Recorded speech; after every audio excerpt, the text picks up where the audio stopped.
In all our cabins, we have Rinnai Energy Saver heaters. These are great heaters and they keep the cabins toasty and warm. Here's how to use them.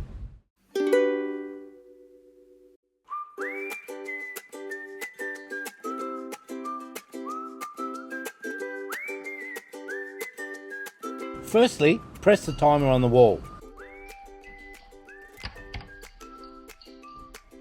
Then press the on button on the heater. Now you can set the temperature on the heater by pushing the arrows up or down. When the timer runs out, you'll get an error flashing 11 or 12. Just press the timer on the wall again, turn the heater off then on again, and it'll run for another 4 hours. To activate the child lock, just press child lock. To deactivate it, just press the child lock button for 3 seconds. If you have any other issues with the heaters, just come to reception, we'll sort it out. Hope you enjoy your stay.